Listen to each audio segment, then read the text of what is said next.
Здравейте, аз съм Юлия от Одеса, Украина и последната година и половина живея тук в България, в София.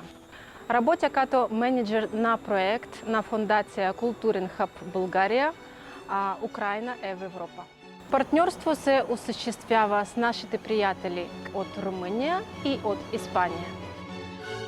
Целта ни е да помогнем на младите хора от украинските общности в Румъния, Испания и България да се адаптират по-лесно към новият им дом.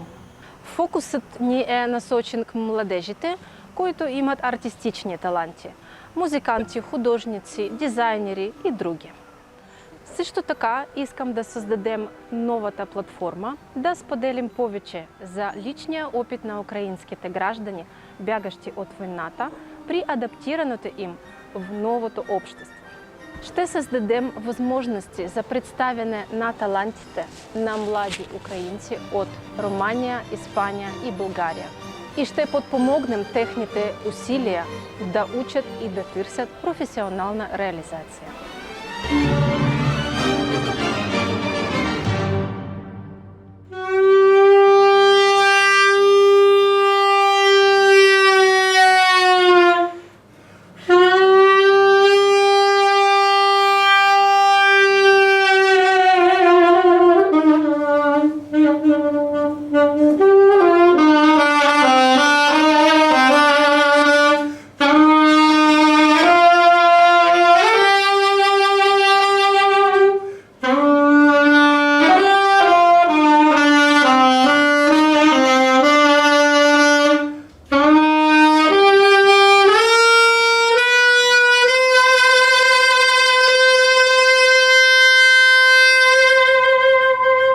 Привіт, представся, будь ласка, як тебе звати і скільки тобі років?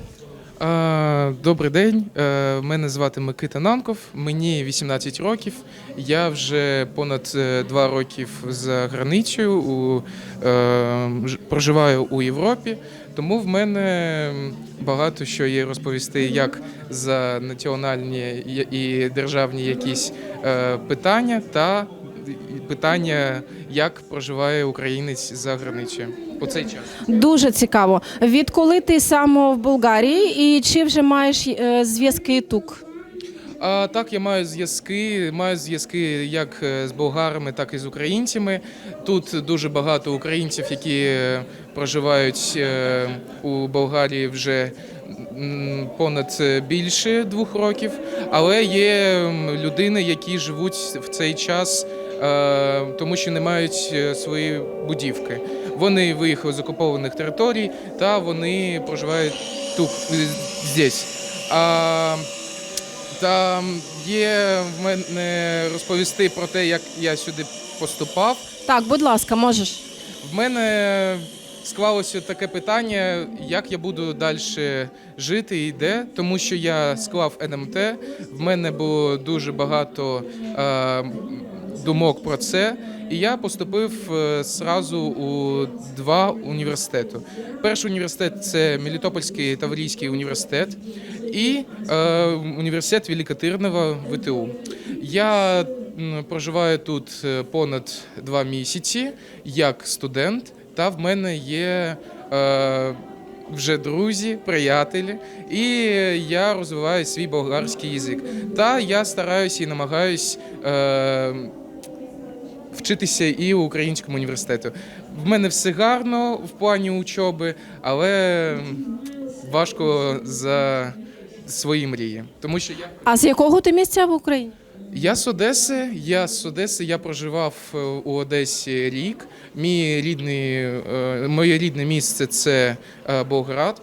Та я зустрів війну 24 февраля лютого у 2022 році у Одесі.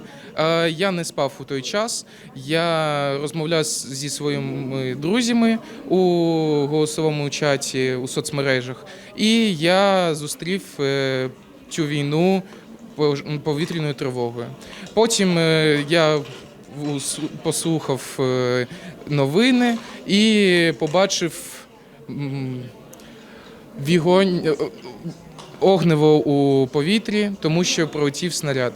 Бахнуло, я це побачив, мені дуже було страшно. Я потім лягав спати, тому що я думав, що зараз прокинуті мої батьки та будуть мене ругати. Але моя мати підійшла до мене і сказала те, що війна почалась. А чи ти отримав якусь конкретну допомогу як мігрант з України, як біженець від якихось організацій, від людей? Так, в мене була можливість побачити те, що я, коли приїхав у Болгарію, мене зустріли у такому місті, як Ловіч. Мене зустріли як біженця у 2022 року. Тому що я, коли поступив у Великотернівський університет, це було моє прохання. Але коли я виїжджав з країни, перше місце, де моя була зупинка, це Болгарія. І я проживав у Ловічі, мене прийняли там у готелі, і це були люди, які допомагали усім українцям. І я проживав 2 тижні у Ловіча, у готелі, і потім вже я сам виїхав. Я мав можливість ще жити у цьому місті, але я поїхав далі. А чи ти маєш якісь поради для інших молодих українців, які бажають жити тут, в Болгарії, під час війни?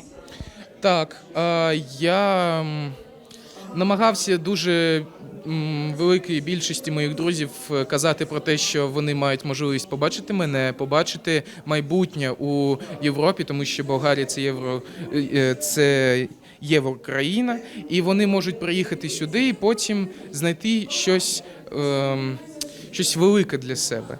І тому я давав і буду давати тим українцям, які зараз живуть у Україні під повітряними тривогами, під обстрілами, те, що тут може знайти українець будинок, у якому не будуть літати снаряди і повітряні тривоги. Тому як казати за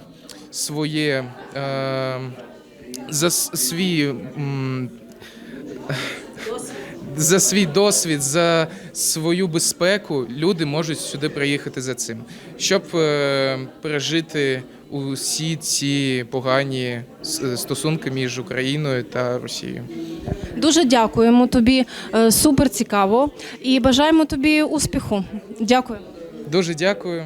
Мені дуже було б приємно ще поспілкуватися, але я бачу, що є людини ще поспілкуватися з вами. Дякуємо.